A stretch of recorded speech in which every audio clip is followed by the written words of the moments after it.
ये तो बापू की तस्वीर बन गई। तुमने चश्मा नहीं बनाया?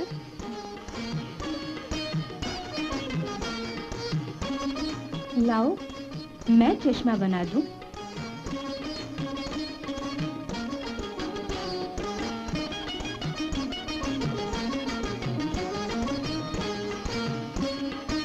अब दिखते हैं बापू जैसे। लेकिन इन्हें बापू क्यों कहते हैं? इनका नाम तो गांधी जी है। तो बूढ़े थे ना, इसीलिए। बच्चों, गांधी जी भी तुम्हारी तरह कभी बच्चे ही थे। बापू हम मान देने के लिए कहते हैं। हम सब उनके बहुत आभारी हैं। सचमुच बापू बनकर उन्होंने हमारे लिए बहुत कुछ किया है। बापू ने हमारे लिए क्या क्या किया है दीदी, बताइए ना। दीदी, हमें उनकी कहानी सुनाइए ना। बच्चों, बापू की कहानी भारत की कहानी है। विदेशी सत्ता के विरुद्ध भारत के संघर्ष की कहानी है। जानते हो बच्चों, हमारा देश हजारों वर्ष से विश्व का एक महान देश रहा है। मोहनजोदाड़ो और हड़प्पा की खुदाई से हमने जाना है कि 5000 साल पहले भी भारत की सभ्यता और संस्कृति बहुत विकसित थी। उस समय भी यहाँ लोग ईंटों के मकान में रहते थे। तांबे और पीतल जैसी धातुओं का प्रयोग भी इन्हें मालूम था।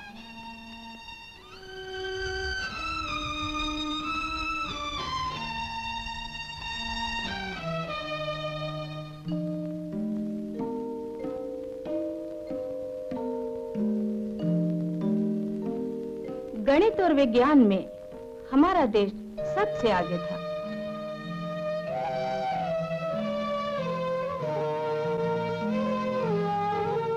कला और कौशल बहुत उन्नति पर था। मूर्तिकला, चित्रकारी और भवन निर्माण में हमारी बराबरी नहीं थी।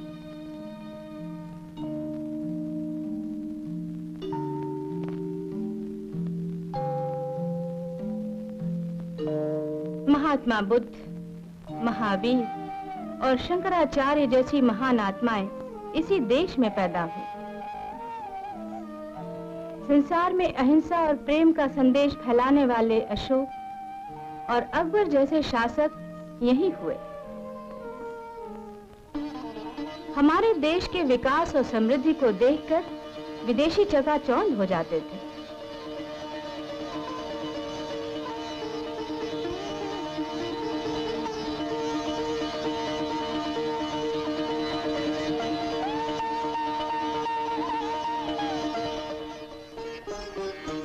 ये विदेशी यहाँ शिक्षा प्राप्त करने और व्यापार करने आते थे।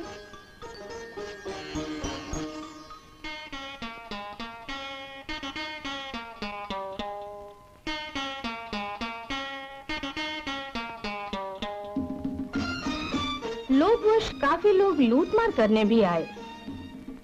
इसी तरह अंग्रेज भी यहाँ व्यापारी बनकर आए थे। उस समय हम में एकता बिल्कुल न थी। द्वेष और कला से हम लड़ते झगड़ते रहते थे।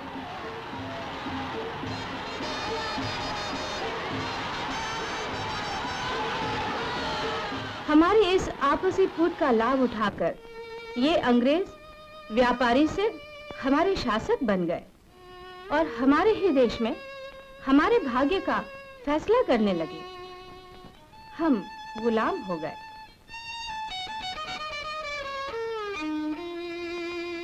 पर शीघ्र ही इस गुलामी से छुटकारा पाने के लिए भारतीय आत्मा तड़प उठी और आजादी के लिए देश के विभिन्न भागों में संघर्ष होने लगे।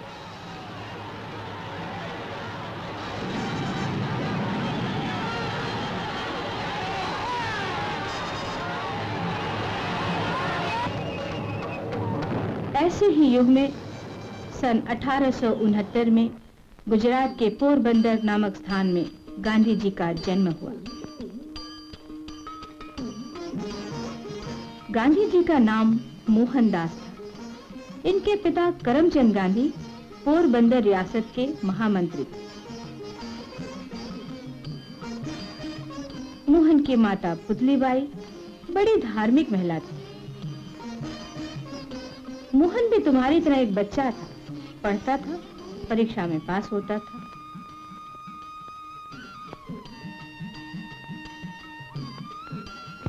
मोहन ने एक बार राजा हरिश्चंद्र का नाटक देखा। वह राजा हरिश्चंद्र की सत्यनिष्ठा से इतना प्रभावित हुआ कि उसने सच्चाई को अपने जीवन का पहला नियम बना लिया। परंतु बच्चा ही तो था। ऐसी नादान अवस्था में उससे एक भूल हो गई। अपने भाई की मदद करने के लिए उसने चोरी की, मगर उसका मन पश्चाताप से भर उठा। उसने अपने पिता को एक पत्र में सब सच सच लिखकर बता दिया। अपराध स्वीकार कर लेने से मोहन के कठोर स्वभाव पिता ने उसे माफ कर दिया। प्यारे बच्चों, भूल हो जाने पर बिना भय के उसे स्वीकार कर लेना एक महानता है और ये महानता गांधी जी में अंतिम सांस तक रही।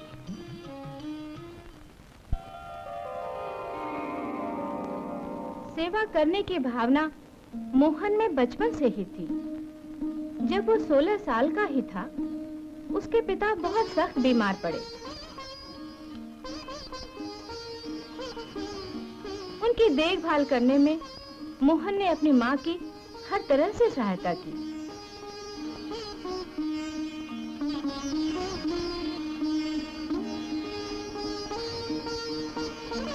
मोहन अपने पिता के पैर दबाता, उनकी सेवा करने में उसे बड़ा आनंद मिलता। सन 1887 में मोहन ने मैट्रिक की परीक्षा पास की और कॉलेज में दाखिल हुआ। किंतु शीघ्र ही इंग्लैंड जाकर कानून की शिक्षा प्राप्त करने के लिए कॉलेज छोड़ दिया। मोहन की मां ने इन्हें इंग्लैंड जाने की तभी इजाजत दी जब उसने ये कसम खाई कि वो इंग्लैंड जाकर शराब नहीं पिएगा, मांस नहीं खाएगा और दुराचार में नहीं पड़ेगा। इस शपथ ने उसे लंदन के जीवन की बहुत सी बुराइयों से बचाए रखा। कानून पास करके मोहन बैरिस्टर बन गया और इंग्लैंड में लोग उन्हें मिस्टर गांधी के नाम से जानने लगे। स्वदेश लौटने के बाद एक भारतीय कंपनी की ओर से मुकदमा लड़ने के लिए गांधी जी 1893 में दक्षिण अफ्रीका गए। वे डरबन से प्रिटोरिया फर्स्ट क्लास के डब्बे में जा रहे थे। रास्ते में नेटाल की राजधानी मॉरिट्सबर्ग में उस डब्बे में एक अंग्रेज यात्री घुसा, पर गांधी जी को वहां बैठा देखकर एक रेलवे अधिकारी को बुला लाया। खुली बैरिस्टर कहकर उन्हें माल के डब्बे में जाने का हुक्म दिया। गांधी जी जब न माने तो उन्हें जबरदस्ती उतार दिया गया।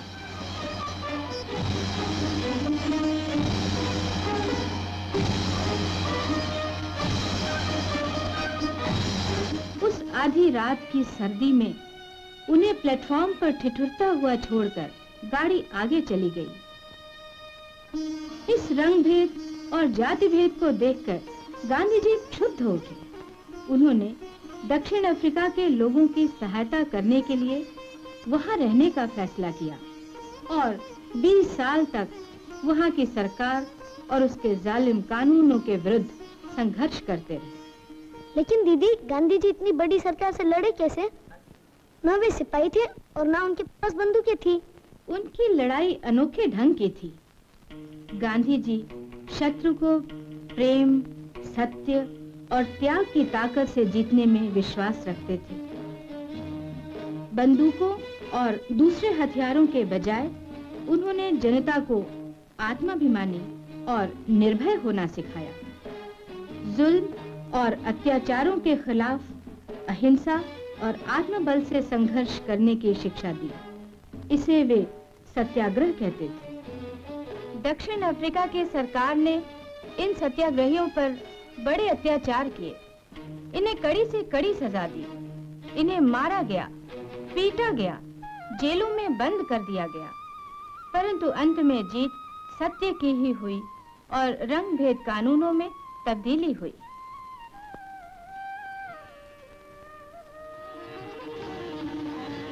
बीस वर्ष दक्षिण अफ्रीका में रहने के बाद जनवरी 1915 को गांधी जी कर्म, सेवा और त्याग का लक्ष्य लेकर स्वदेश लौटे।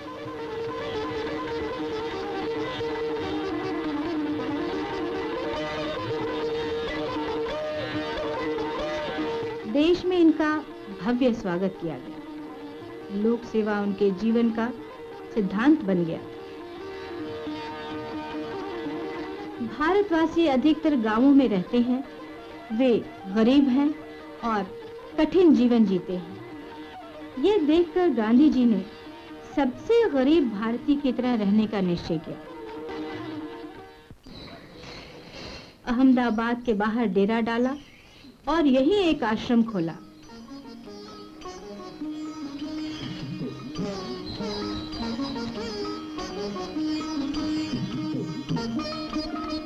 गांधी जी का मन गरीबों में था। गरीब और मजदूर किसानों के दर्द से वे विचलित हो जाते थे।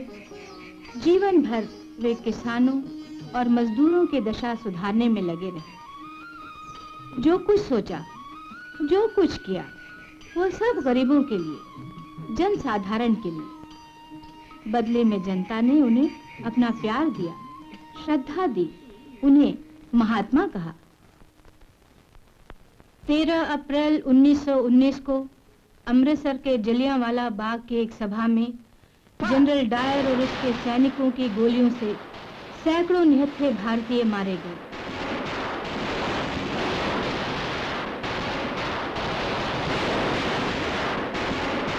हजारों घायल हुए। उस दिन की घटना को बताते हुए रत्ना देवी ने गांधी जी को बताया, मैं अपने पति के शव के पास घायलों और मृतकों के बीच बैठी थी। उस समय मेरे मन पर क्या बीत रही थी, उसे या तो मैं या मेरा भगवान ही जानता है।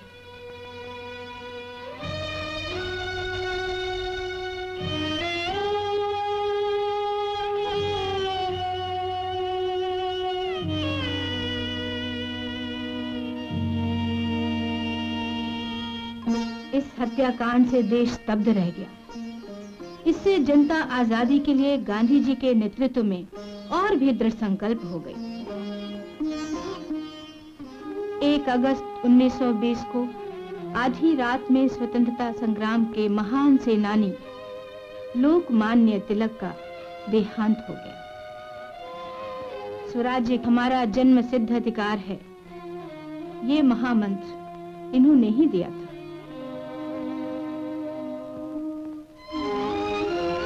इनकी मृत्यु से गांधी जी विचलित हो उठे। उन्होंने कहा, भारतीय इतिहास के नवनिर्माताओं में तिलक का नाम सर्वप्रथम होगा। तिलक जीवन पर्यंत स्वराज्य के लिए निर्भय होकर संघर्ष करते रहे।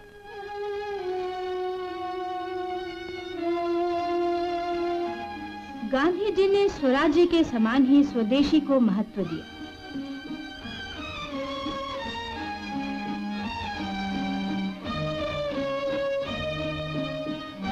31 जुलाई 1929 को विदेशी वस्त्रों के बहिष्कार का आंदोलन विदेशी वस्त्रों के ढेर को जलाने से शुरू किया।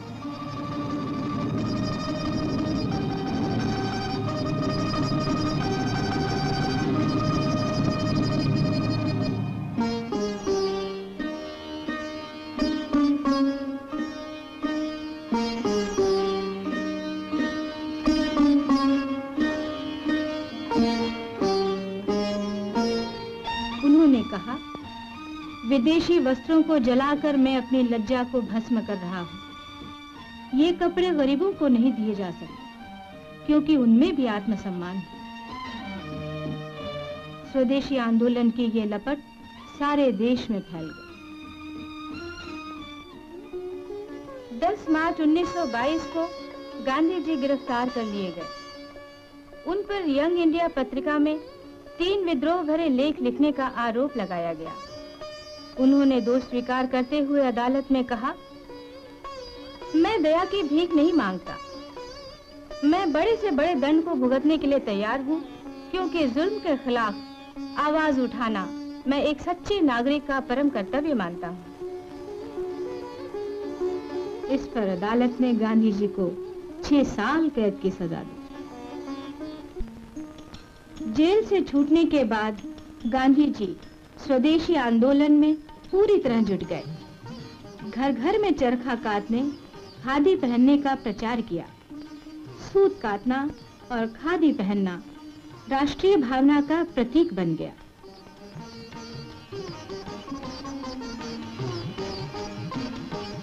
ग्रामोद्योग के पुनः उत्थान के लिए काम किया। घरेलू वस्तुओं के निर्माण और उद्योग पर जोर दिया।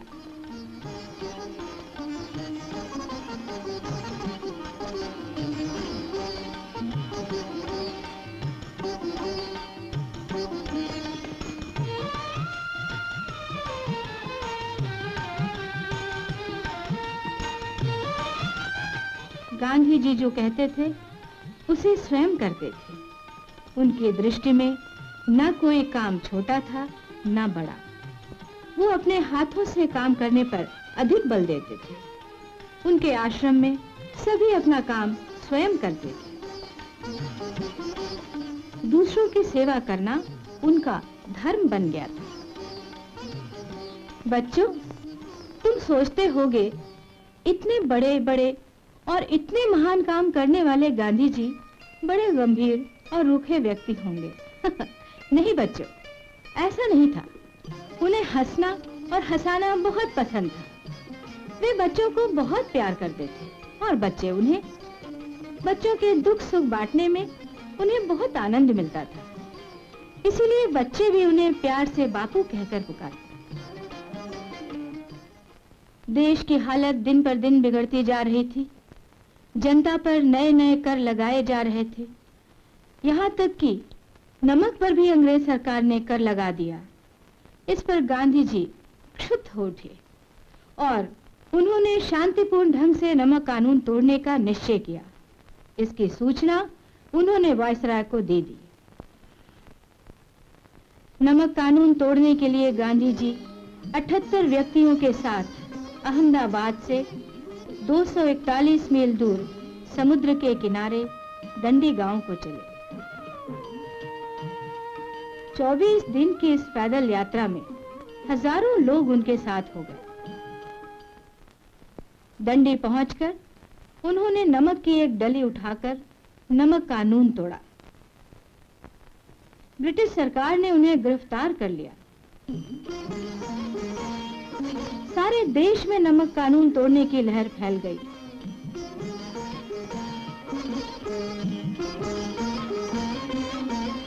हजारों लोगों ने शांतिपूर्ण ढंग से कानून तोड़ा।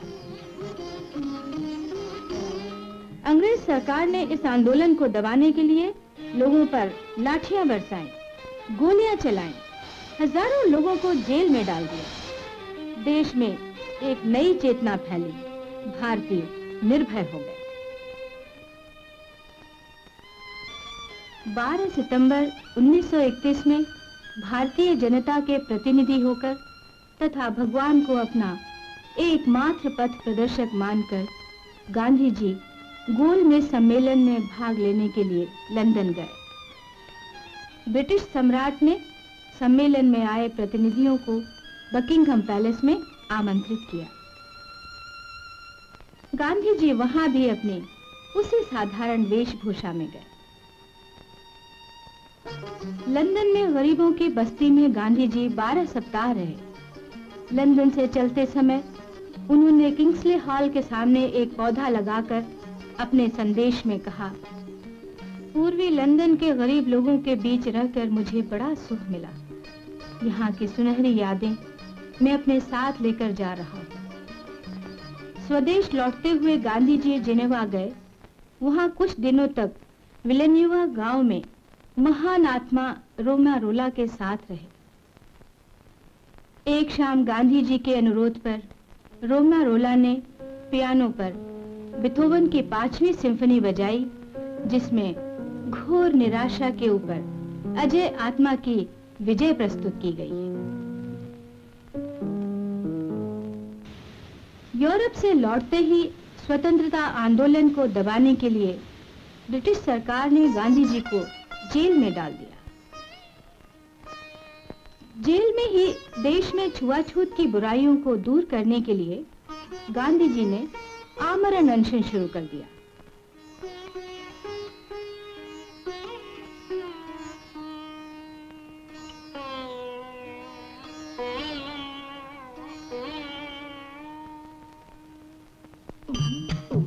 गांधी जी ने 6 दिन और 5 घंटे के बाद अपना अनशन तोड़ा।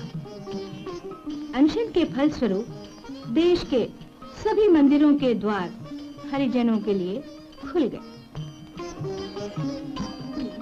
जेल से छूटने पर गांधी जी ने देश भर का दौरा किया और देशवासियों से हरिजनों के उद्धार की अपील की। उन्होंने हरिजनों के लिए लोगों से सोना मांगा और चंदा इकट्ठा किया।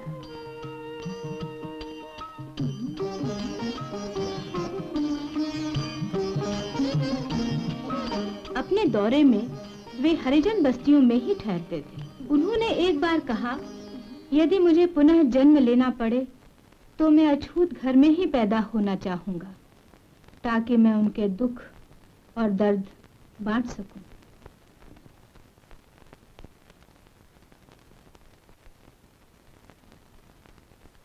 कवि रविंद्र ठाकुर के निमंत्रण पर गांधी जी और कस्तूरबा फरवरी 1940 में शांति निकेतन गए।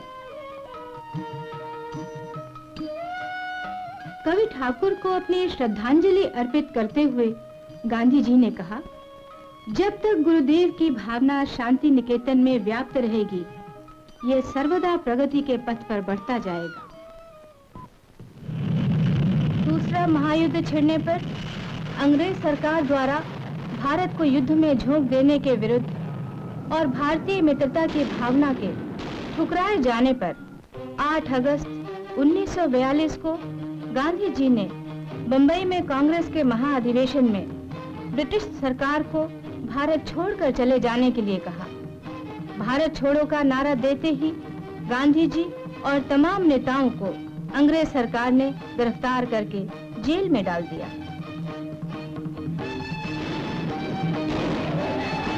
देश भर में विद्रोह की ज्वाला भड़क उठी, तहलका मच गया। जनता सार्वजनिक संपत्ति को तोड़ने फोड़ने लगी। ऐसा संघर्ष और प्रदर्शन गांधी जी के सिद्धांत के विरुद्ध था। गांधी जी यदि जेल के बाहर होते तो वे आंदोलन रोक देते, परंतु वे तो जेल में थे। जनता के क्रोध की शांति के लिए गांधी जी ने 21 दिन का अनशन किया। देश में शांति छा गई।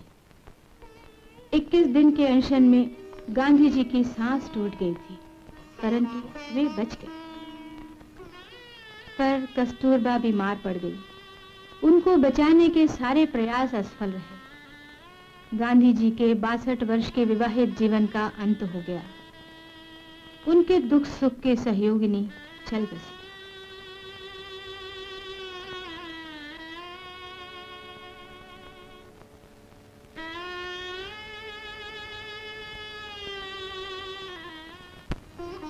विश्व युद्ध समाप्त हुआ, पर देश पर एक गंभीर काली छाया फैल गई।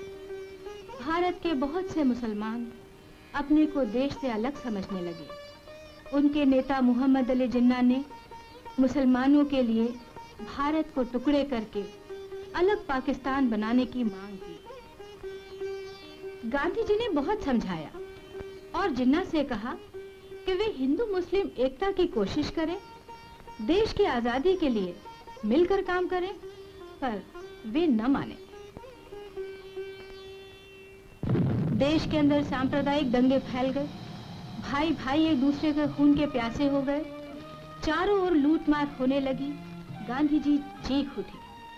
उन्होंने कहा, यदि मैं हिंसा की आग न रोक सका तो मेरे जीने का कोई अर्थ नहीं। 77 वर्ष की आयु में शोक और चिंता में डूबे गांधी जी बंगाल और नोआखाली आदि दंगाग्रस्त इलाके का पैदल ही दौरा करने निकल पड़े।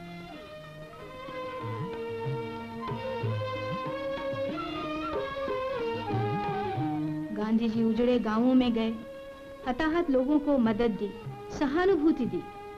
सब कुछ छोड़कर वे सांप्रदायिक एकता के लिए घूमते रहे।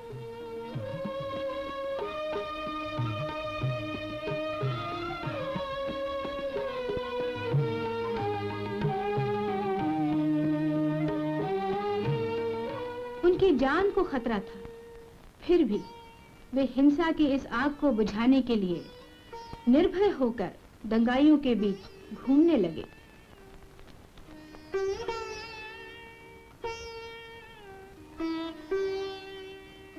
गांधी जी ने लोगों को समझाया कि बदला लेने से आत्मा को शांति नहीं मिलती, हिंसा से हिंसा बढ़ती है।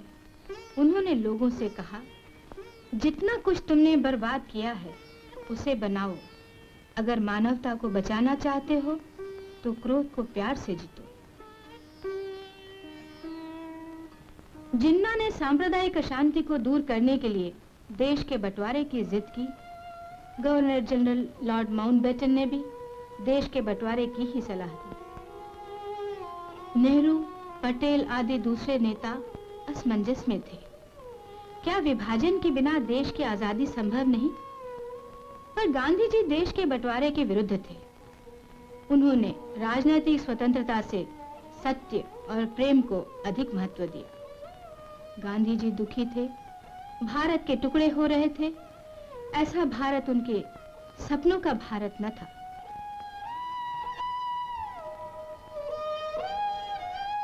जुलाई 30, 1947 को गांधी जी के अत्यंत प्रिय साथी और समर्थक बादशाह खान ने भी उनसे विदा ली और कहा, गांधी जी ने हमें सच्ची राह दिखाई है। गांधी जी और बादशाह खान की ये अंतिम भेंट थी। 15 अगस्त 1947 को भारत आजाद हुआ, पर पाकिस्तान बनने के बाद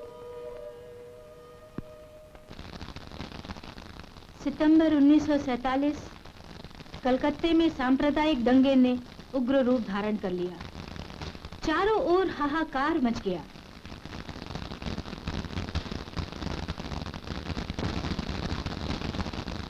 गांधी जी से यह बर्दाश्त नहीं हो सका।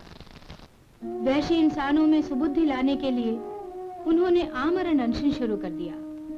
लोगों से यही कहा, या तो कलकत्ते में शांति होगी या मेरे मृत्यु। दंगे रुक गए। लोगों पर छाया वहशीपन कम होने लगा। दंगाइयों ने हथियार फेंक दिए और गांधी जी से क्षमा मांगी। उनसे अनशन तोड़ने की प्रार्थना की। देश में शांति फैलने लगी।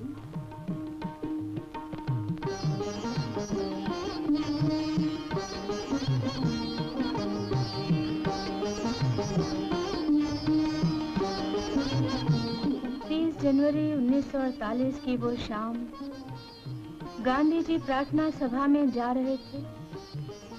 अचानक भीड़ से एक आदमी निकला और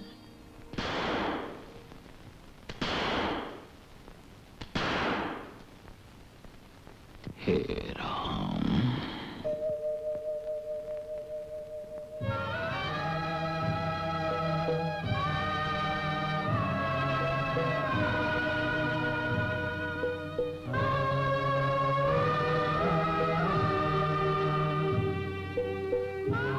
संपूर्ण विश्व शोक में डूब गया। संयुक्त राष्ट्र के झंडे झुक गए, राष्ट्र स्तब्ध था। ये क्या हो गया? मानवता से इतना प्यार करने वाले अहिंसा के पुजारी का अंत हिंसा से। 31 जनवरी, सूर्यास्त का समय। शोक में डूबे सूर्य की लाल किरणें देख रही थीं बापू के पार्थिव शरीर को चंदन की चिता पर भस्म होते।